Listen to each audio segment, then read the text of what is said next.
Good morning, students. I am Gautam Malik from MDNY Institute for Yoga.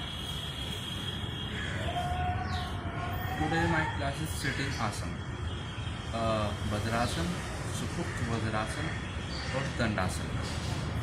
ये तीन आसन हैं ये आज हमारे, जिसके बारे में आपको मैं डिटेल में बताऊंगा और इनकी प्रक्रिया बताऊंगा, इनको विधि बताऊंगा कैसे करने हैं और आप इनको अपने डेली यूज़ में लाए।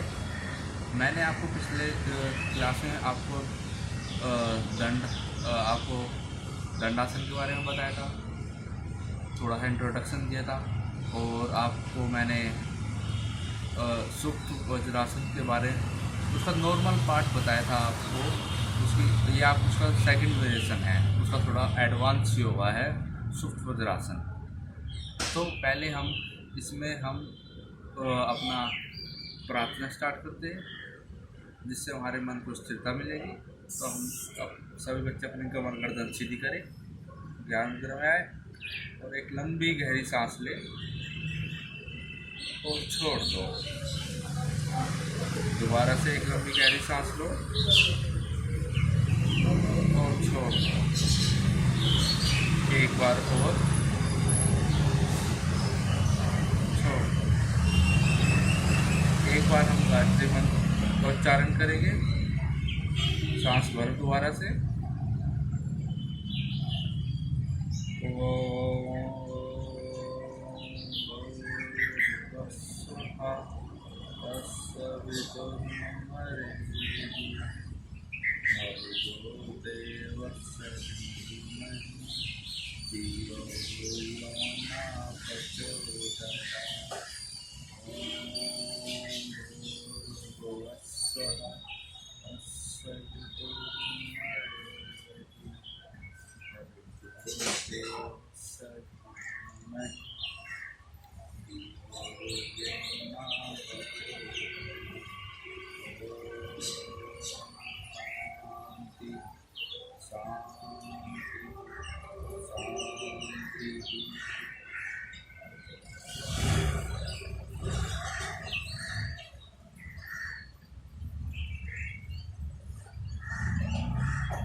तो पहले हम अपनी क्रिया करते हैं, जिससे हमारा बॉडी का वार्म अप हो जाएगा।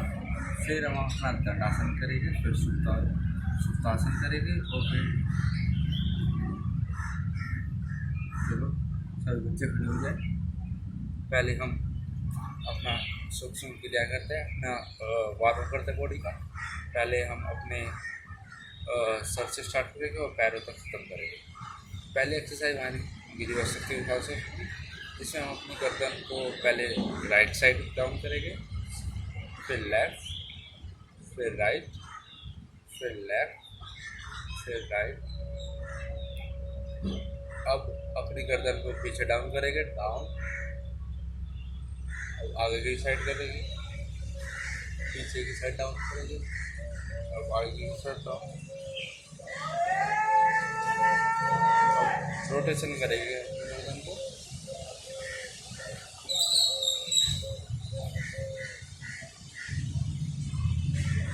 अब रिवर्स।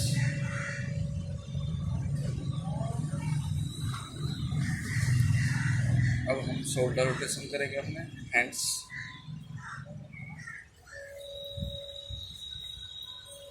अब दूसरी साइड से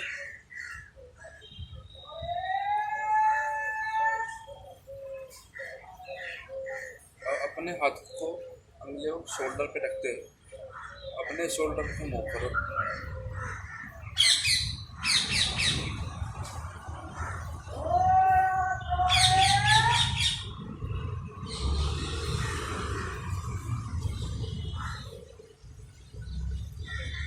ये हो जाने के बाद अपने पैर में 2-3 फीट गैप ले और अपना हाथों को सामने से करें और दूसरी साइड में कमर को घुमाएं।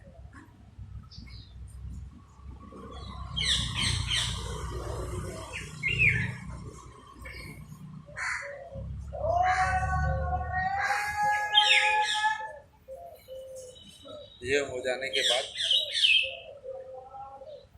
स्थिर खड़े हुए और आगे की साइड सांस छोड़ते हुए आगे की साइड जाए।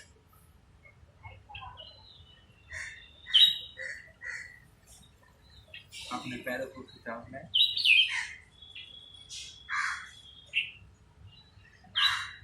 धीरे सांस भरते हुए ऊपर आते हैं। अपना एंकर रोटेशन करें दोनों साइड से।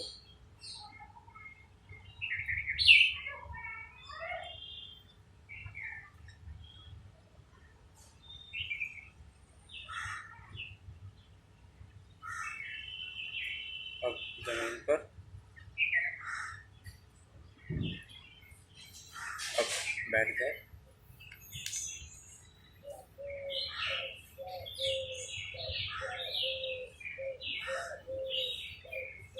पहले आसन करेंगे हम अपना दंड आसन। दंड आसन में आप तो विधि बताऊंगा, उसके बेनिफिट्स बताऊंगा, आप मेरे पैर पीछे करके जाना। तो सीधे बैठे अपना पैर आगे की साइड खुले दोनों और बिल्कुल सामने से कमर स्ट्रेट करें, जो कोण होता है इससे बिल्कुल स्ट्रेट करें और अपने हाथों को बिल्कुल अपने के बगल में रखते हुए बिल्कुल स्थिर हो जाए। हाथों कोहनियाँ मुड़ी हुई होनी चाहिए, बिल्कुल स्ट्रेट होनी चाहिए। ये हाथ बिल्कुल ऐसा होना चाहिए, पीछे मुड़ा होना चाहिए, कमर बिल्कुल स्ट्रेट होनी चाहिए हाथों की तरफ। और इसी स्थिति में बैठे रहे 2 से 3 मिनट तक। श्वास सामान्य चलती रहेगी। आंखें बंद कर इस आसन पर अध्ययन करें। आपकी कौन सी बॉडी पर इफेक्ट हो रहा है, कहाँ पर शरीर में इफेक्ट हो रहा है और आपको महसूस हो रहा है वहाँ पर खिंचाव का।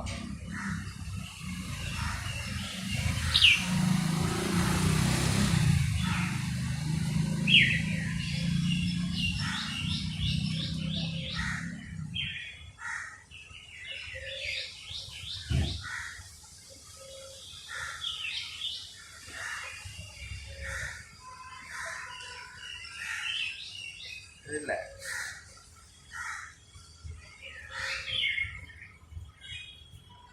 आपने देखा होगा इस दंड आसन को करते हुए हमें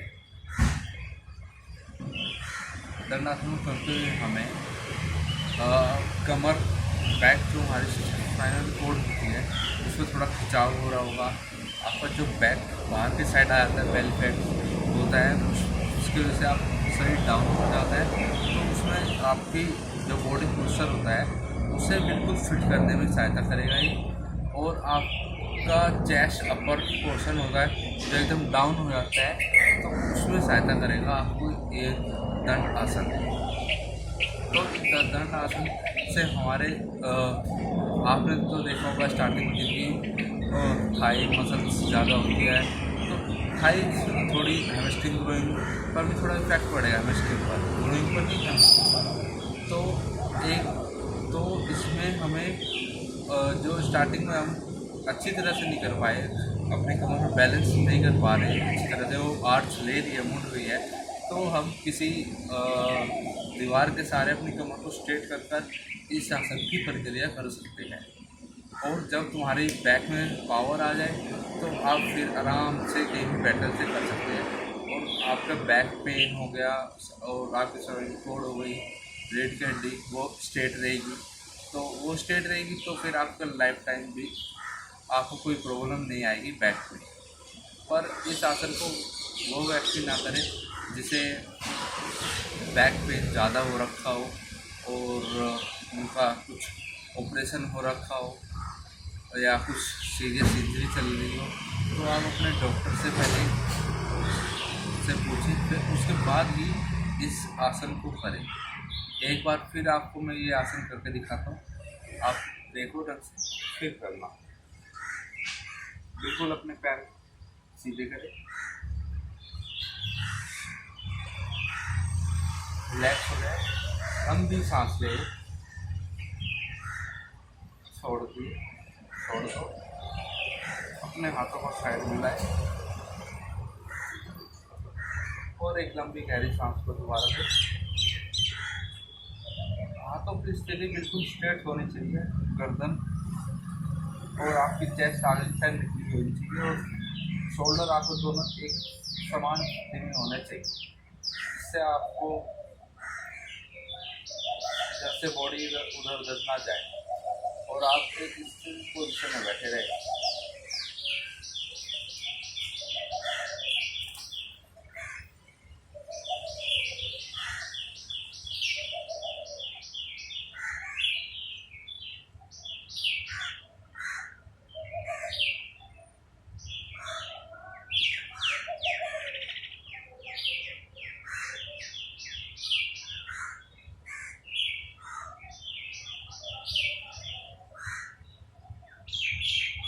रिलैक्स।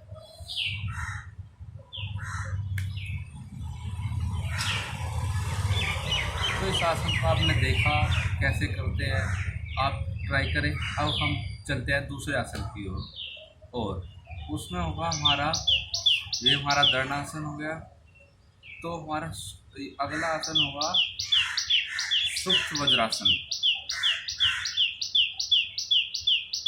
सुप्त वज्रासन भी कर सकते हैं, बहुत अच्छा रहेगा, पर हम इससे पहले वज्रासन करेंगे, वो उससे हमें सुप्त वज्रासन करने में सहायता मिलेगी। तो अब हम करते हैं वज्रासन।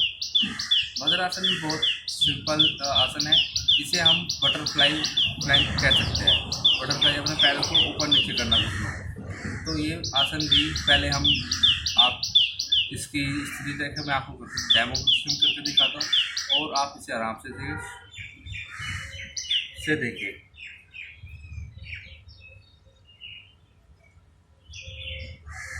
वज्रासन में आने के पहले आपको दंडासन में आना होगा। बिल्कुल वही स्थिति, कमर स्ट्रेट अपनी स्थिति, कोई जल्दबाजी नहीं होनी चाहिए। अपने एक पैर को उठाते हुए अपने पैर के पास रखें और फिर दूसरे पैर को ऐसे रखें अपने पैर के पास।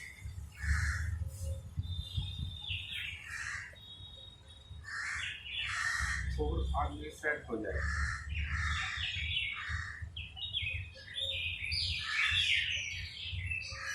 कोशिश करें अपने पैरों को बिल्कुल श्वास भरते हुए नीचे की ओर लाए। आपको हैमस्ट्रिंग और ग्रोइन पर पूरा इफेक्ट लग रहा होगा जब आप करोगे इस आसन को। बिल्कुल स्ट्रेट, कमर स्ट्रेट रहनी चाहिए, श्वास आराम से चलती रहनी चाहिए और अपने पैरों को जमीन पर लाने की कोशिश करें, जिससे आपको सुप्त वज्रासन करने में सहायता मिलेगी और आपकी इसमें पैरों की मसल्स को, जो हमारी मांसपेशियाँ होती है, उनमें रिलीफ होएगा और हमारी स्ट्रेचिंग और अच्छी होगी इस आसन से। और आपको आगे जाकर जो हार्ड आसन है उसमें आपको बहुत बेनिफिट मिलेगा इस आसन से।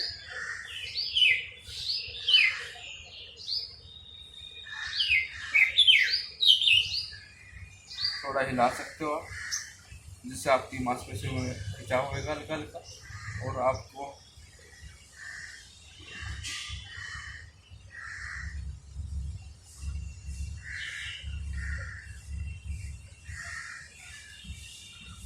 कमर आपकी सीधी रहेगी और आराम से नीचे होल्ड करें। कमर अपनी सीधी रखें।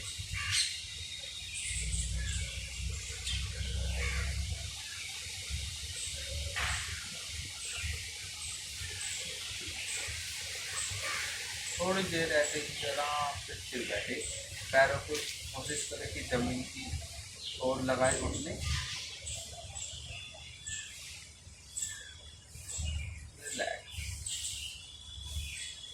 फिर दोबारा से दंडासन आ जाए और आराम से रिलैक्स होकर बैठे। इस आसन में आपने देखा होगा कि हम दंड आसन में पहले बैठते हैं और फिर अपना एक पैर उठाकर अपने पैर के नीचे रखते हैं, फिर दूसरे पैर को उस पैर से मिलाते हैं और उसको अंदर की ओर प्रेस करते हैं और फिर हम उस घुटने को ज़मीन पर लगाने की कोशिश करते हैं, जिससे हमारी मांसपेशियों में खिंचाव होता है।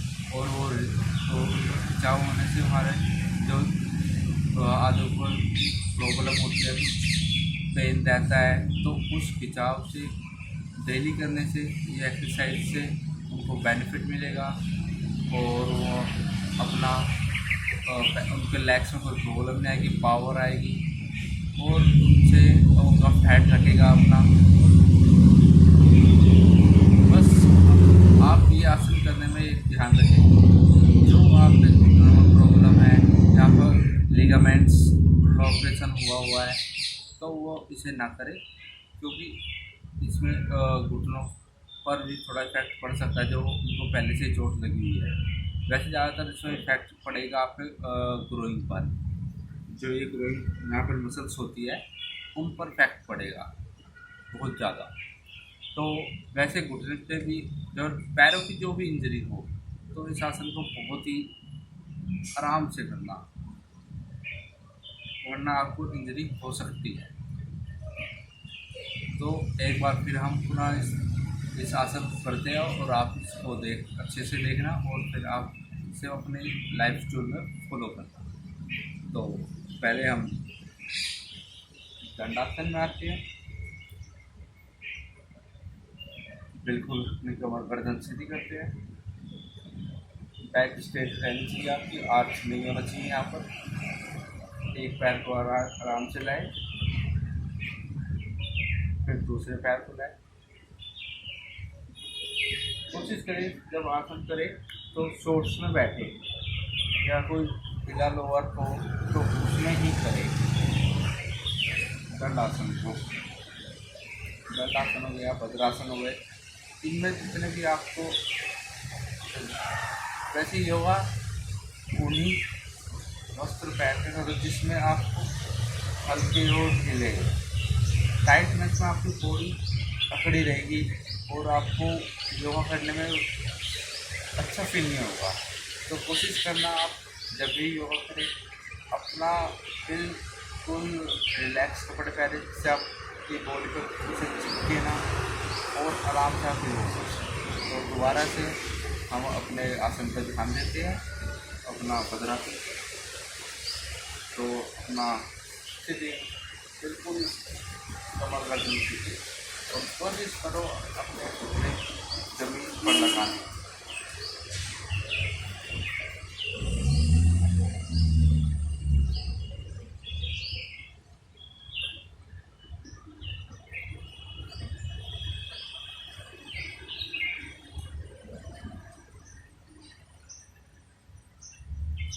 थोड़ा बटरफ्लाई कर दो।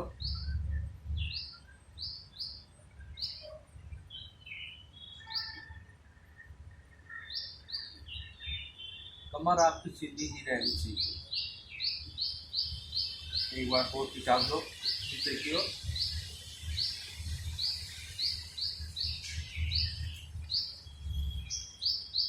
थोड़ी देर इसी स्थिति में बैठे, मसल्स को खींचने से, जिससे आपकी स्ट्रेचिंग अच्छी हुई।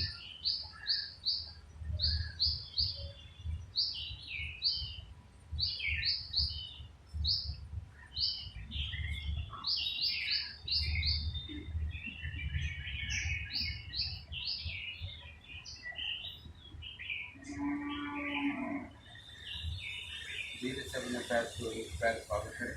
उसी जिस क्रम में आप आए थे उसी क्रम में आपको जाना चाहिए। पहले एक पैर आगे, फिर दूसरा पैर आगे। ये आपका वज्रासन से आप दंडासन में आ गए, और आराम से आप रिलैक्स हो।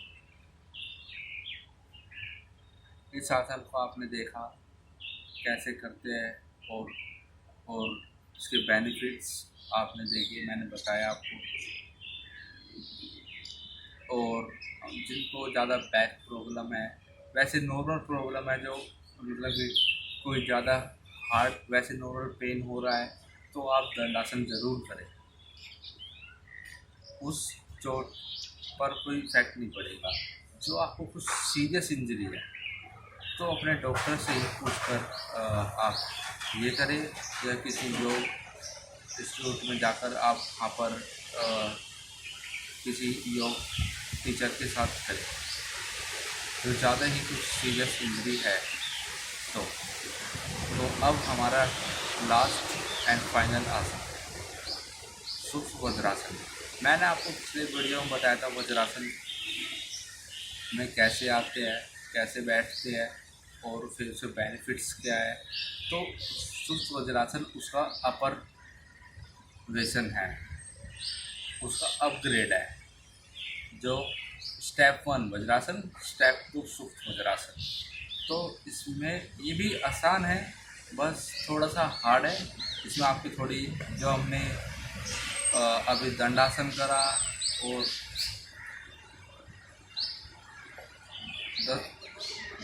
तो आप इसकी प्रक्रिया देखें। मैं आपको रिपीट करता हूँ और आप मुझे फॉलो। पहले अपने दंडासन में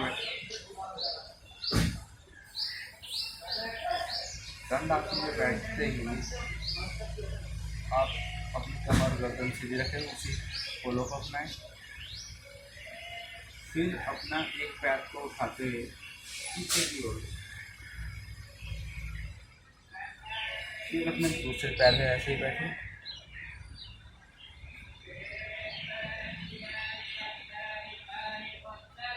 कोशिश करें अपने जो ये अंगूठा होता है उसको मिला लें। ये हमारा वज्रासन हो गया।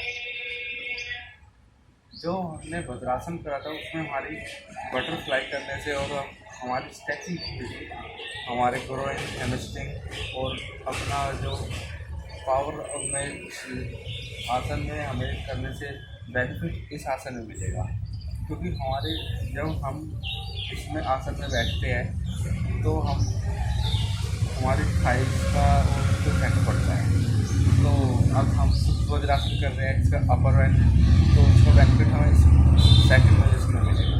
तो अपने पैरों को थोड़ा गैप दीजिए,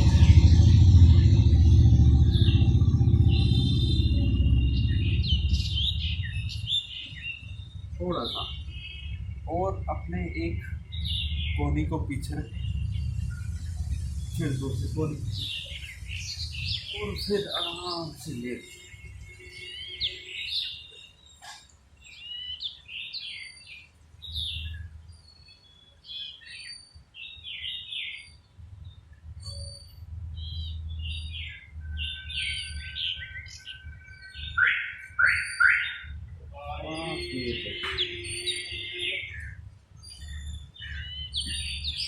जब उसे दोबारा से आराम से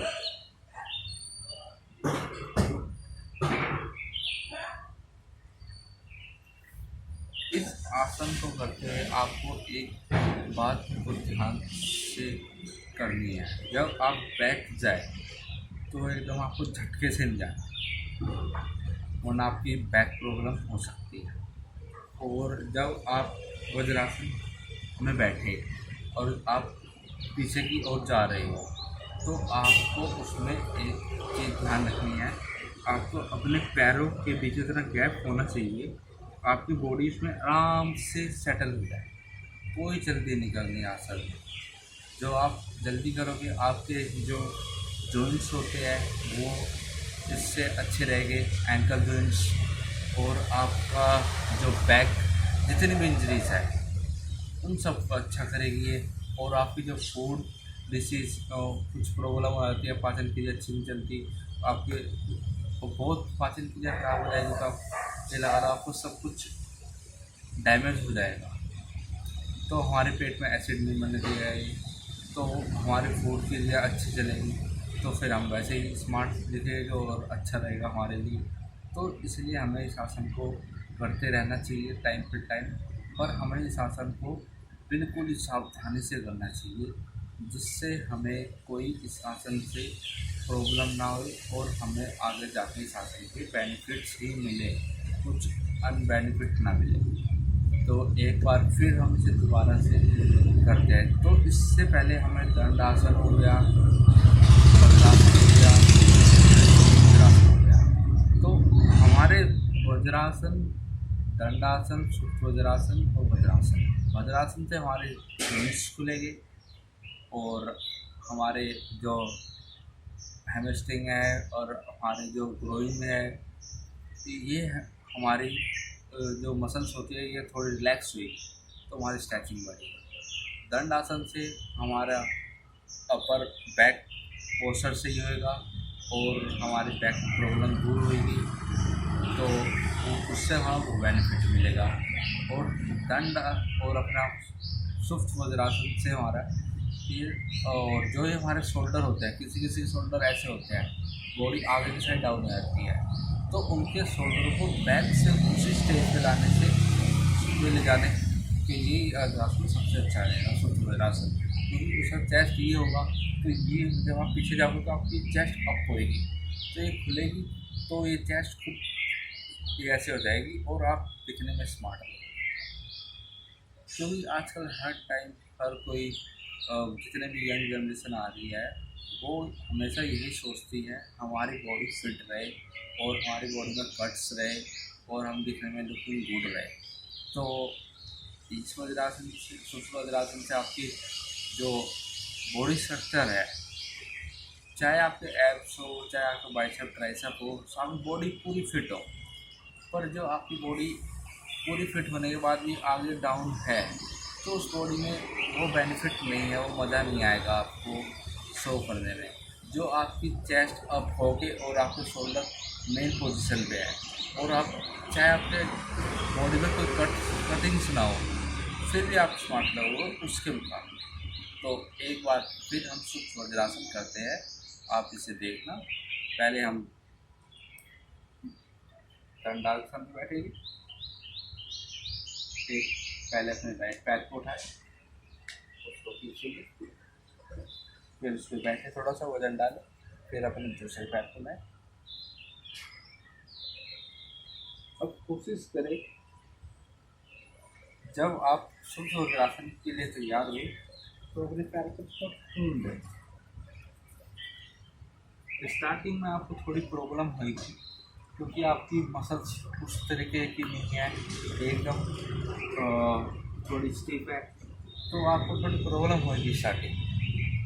तो आप इसे डेली अभ्यास करोगे। आप फिर अपने पैरों के नीचे बैठ कर पहले तो अपना एक हाथ पीछे ले जाए, सांस ले और अपनी कोहनी को पीछे लगाए, फिर दूसरे हाथ को, फिर धीरे धीरे धीरे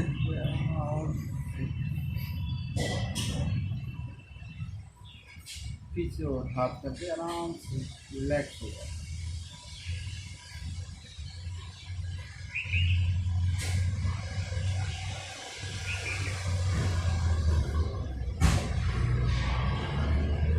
जैसे कहते हैं उसी स्टेज में आना है, पैर को आराम से आगे लाए, फिर दूसरे।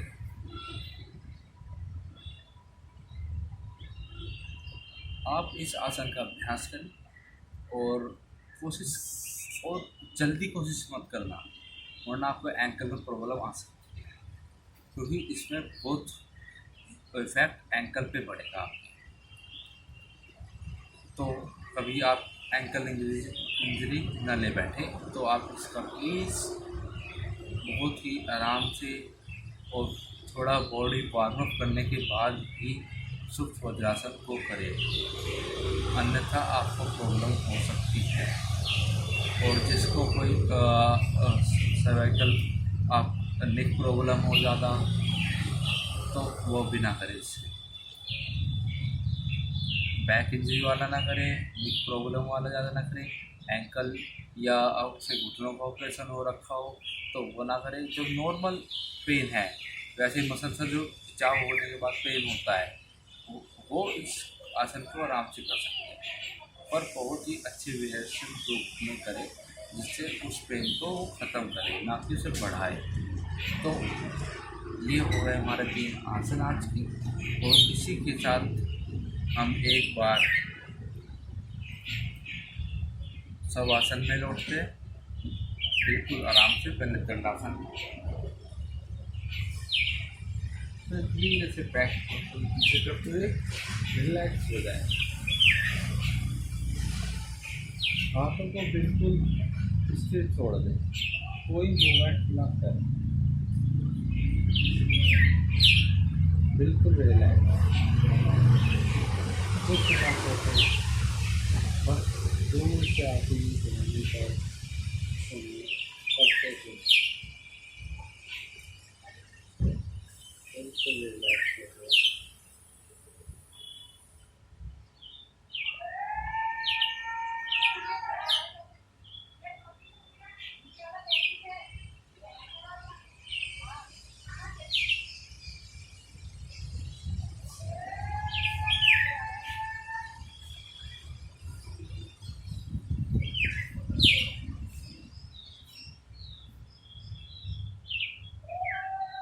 Relax अपना breathing है, पहले पहले बिल्कुल है, फिर अपने हाथों को थोड़ी सी फैलाया अपने शरीर को, एक बार राइट कर रखा है, एक बल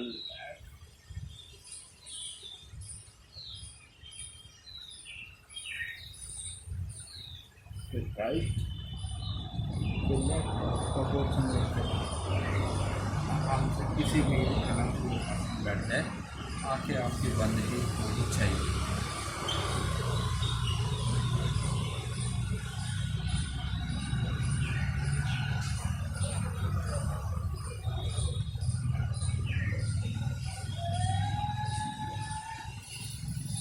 एक बार ओम 3 बार शांति के साथ अपना सांस करें, लंबी गहरी सांस।